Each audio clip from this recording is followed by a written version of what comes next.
As I said at the top of the show, this is our last episode before Trump is sworn into office again. I believe that's going to be on Monday. So I wanted to take a look at some of the things that we can expect from this because all eyes are going to be on this more so than they were the last time. We remember 2017 when he got sworn in. I actually want to take a look back at that real quick. If we go to our first image here, a picture of Trump swearing in 2017. Nice. Well, let's see that. So if we look at this here, look at how time has changed.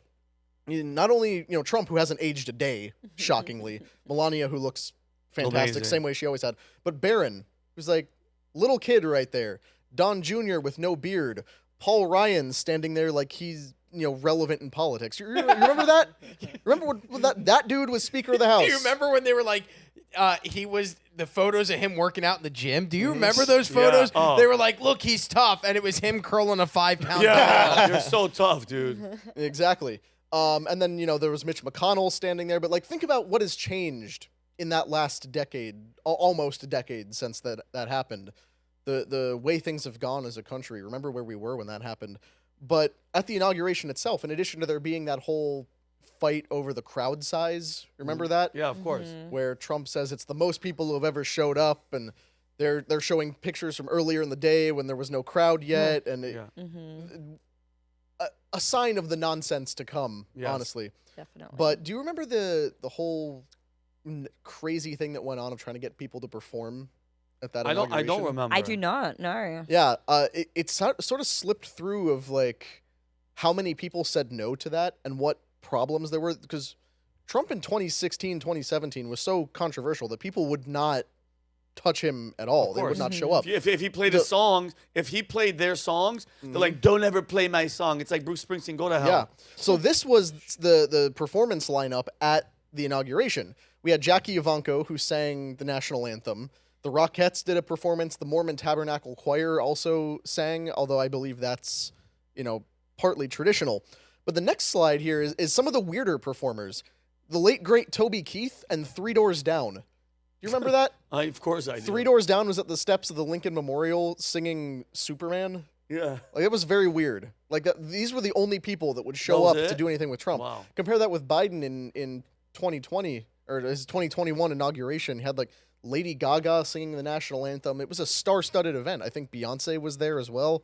She actually showed up this time? Yeah, like, there was no contest between the two. It's very odd, the number of people who were willing to show up politically for Biden, but obviously Trump kind of had to pigeonhole himself here a little bit.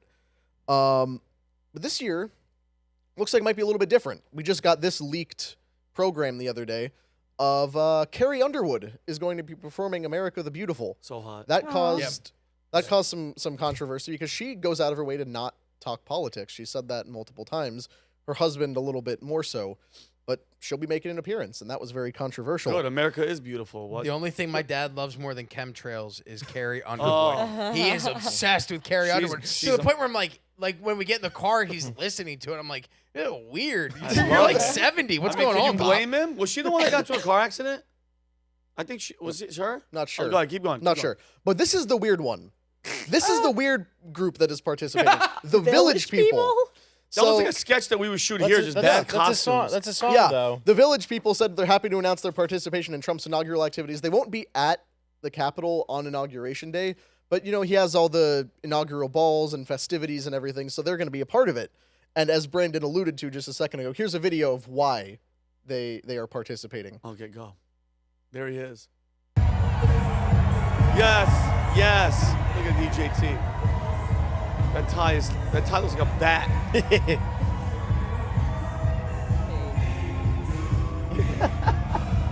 When you're that rich and cool, bro, you don't have to move. Your feet don't have to move. Exactly. So the Village People and YMCA gave us the iconic Trump dance.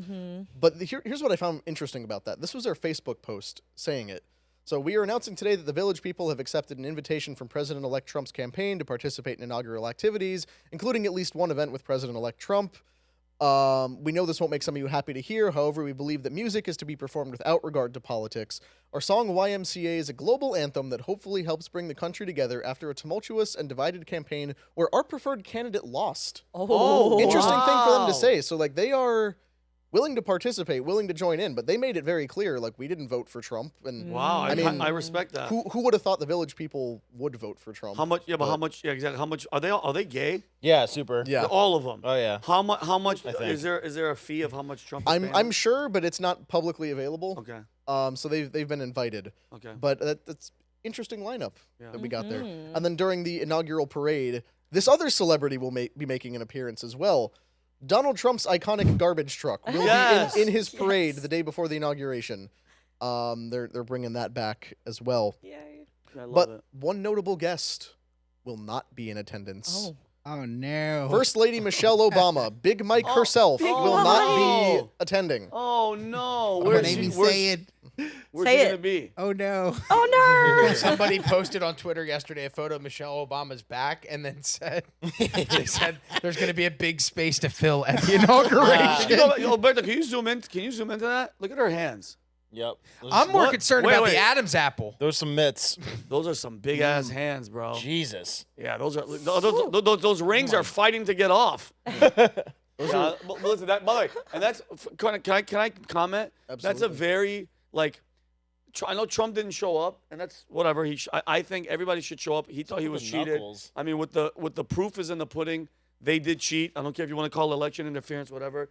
You're supposed to show up to funerals of past presidents. She didn't show up. You're supposed to show up. What? Obama's showing up again, and she's not going to be there? Is that the scoop? It seems like Barack Zero Obama will class. be there along with Biden and Bush and Clinton. Every living president is going to be there. Trump was the only president who's broken the tradition of not attending in 2020. Do you blame him? I don't, but at the same time, like you do want to see that kind of like I get even it. if we're at odds, there's the tradition of showing up. Michelle But Obama missed Jimmy Carter's funeral as well, and they said it's a scheduling conflict. She was on vacation. She's on vacation in Hawaii. She was on Hawaii. She's yeah. still on vacation in Hawaii. Oh for the yeah. inauguration. She's living it up over there. Will But JFK Jr. be in attendance? Do you I- guys know about that theory? what? Yeah. Okay, among people on the internet, there was rumors that Donald Trump was going to announce his vice presidential candidate was actually John Fitzgerald Kennedy's son, who died in the plane crash in the 90s. According to the internet, he never actually died in that plane crash. The Clintons, because he was going to run for Senate against Hillary Clinton for the state of New York.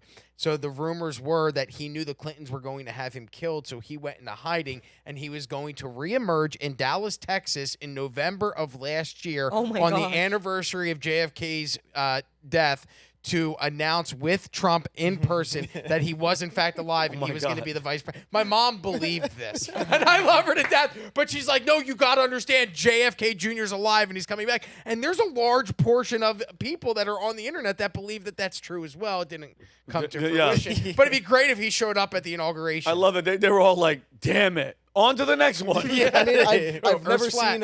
I've never seen JD Vance and JFK Jr. in the same room together, so you never know. I mean, I did also in 2020 see a theory about how Biden and Trump had their faces switched, like face off. So when Biden was sworn my in, it was God. actually going to be What Trump. a terrible movie. Yeah, it's so stupid. Like their brain switched too. Oh gosh. And Nick but Cage. Tyler, just plot really holes. fast. And listen, I think Michelle is she has zero class. There is a video that I saw a long time ago of her with Biden. Did you ever see that with Obama? And the flag is something's going on, and there's a lip read, and she said something like Obama. I don't know if this is factual, but talking about the internets, she goes, "All this for a fucking flag," and he was like, "Yeah, she's anti." Bro, I have zero interest in anything about Michelle Obama. I will say though, if you believe in your heart of heart that, and I'm all for tradition and all that shit, but if you know that they cheated you and the guy wins, I'm not showing up either. Period. And he was right. Don't. Well, it was a coup. No, obviously. That's why that photo kind of brought back memories, Connor. You're sitting there, you're looking at Mitch McConnell, who's a freaking snake. You're looking at all those people around them. The investigations, the deep state was already in motion, and Obama's CIA and secret, they were already investigating and doing spying shit. They already were starting it. I mean, that's why I always try to include stuff like that, because history and the news cycle moves so fast that we forget where we've been, we forget the things we've seen. But do you remember when Trump took office, Republicans controlled the House and the Senate within spitting distance of having a supermajority to where they could amend the Constitution if they wanted to. They were that close. Trump then proceeded to spend 2 years fighting with Republicans to get Yes. everything done. Yep. There was no Democrat collusion, no, Nancy Pelosi pulling strings behind the scenes. I'm sure that was happening, but they were not the dominant force. Republicans were the dominant force, which means, Trump had Supreme Court seats available within a certain period of time. He had the executive branch, Republicans had the legislature, they had influence over the courts. They could have done so much, but instead, they spent time fighting each other. Cuck party. Then as soon as the Democrats took over, suddenly it's time to subpoena Mark Zuckerberg and Jack Dorsey to explain big tech censorship, and then they spent the next 2 years doing nothing, saying, "Oh, it's Democrats who won't let us secure the border." The system, we've seen it play out over and over again, is in place to stop the agenda that the people want. And we forget about it, and we always let them blame the other side, whether it's Democrats blaming Republicans, Republicans blaming Democrats. It's all one big thing. It's all the same. Paul Ryan and Mitch McConnell are not really all that different from Nancy Pelosi and Chuck Schumer, other than maybe they have different thoughts about gay people that they express publicly. I don't see much of a difference in terms of the effect of what they've actually done. But like you said, Vinny, it doesn't really matter that Michelle Obama's not going to be there. She is just the first lady, and her biggest accomplishment was making school lunches suck for a couple years. So it's not like this is, some strong fixture of American politics.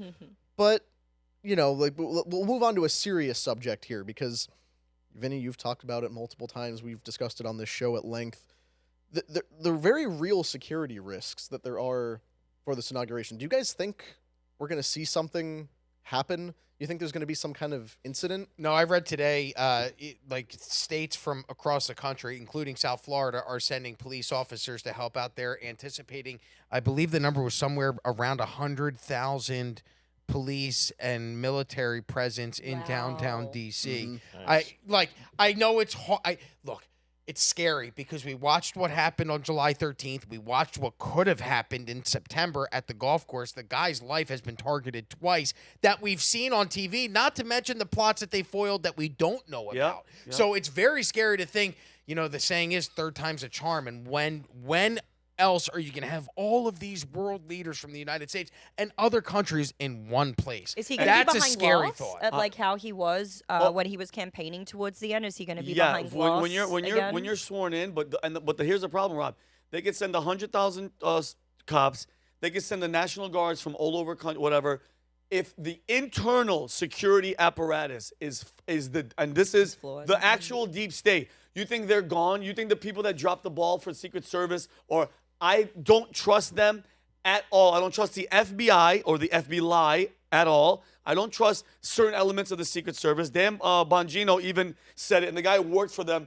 I don't think it's the security. It's them dropping the ball, and the thing that's already in the country, the stuff that has been smuggled and let in through a legal point of entry. They're saying that these surface-to-air missiles or these whatever the hell is here is already here, and if it's already set up, drones, I don't know what the hell. There is an element of risk that does have me a little bit nervous. I mean, I might be there. I don't give a shit. Nobody's gonna stop me because I'm not scared. But you can't be stupid to think. Not you. I'm saying people can't be dumb to know that if they want it to happen, Robbie, it's gonna happen. To your point, what Bongino was stating in that clip that I don't know if you've all seen, but what he said was the current administration and the Secret Service, they're still going to be intact until after Trump takes office. So the team that's protecting him now is not the team that Donald Trump put in place. He doesn't have the ability to put that team into place until January 20 after he's inaugurated. So you're still dealing with the same I don't want to say administration, but the same security apparatus. Yes, okay, security apparatus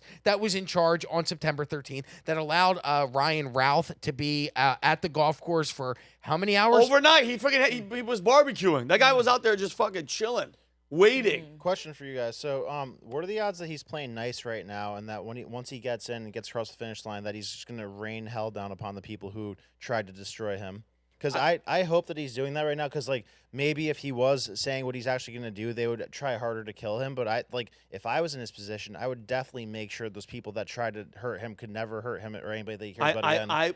I think he's going to be cool beans. I think his pit bulls, his Cash Patels, his Pete. We got to do this country, guys. We have to get serious now. We have to go back to what made America fucking great in the beginning. We have to be fucking tough. We have to be feared. We have to make money. We have to protect our freaking our civilians, our border. That's everything has to change, brother. And I want him to. I want him to. But like now that he has nucleus of people though that will kill him if they get enough chances Brandon, to. do not get it twisted. There's an element that's here, Americans, that want him dead. And if he died, God forbid something happened to him, do you think Hillary, Obama, or any of these pieces of shit are gonna, oh no, they killed the president? They would celebrate. A big portion of the country would celebrate. And that is the freaking problem. These anti-American losers that want the president to fail. All right, we didn't want Biden to fail. We just had to point out how ignorant and stupid and purposeful they were trying to destroy the country. And they were going to do it again. They wanted to do it again.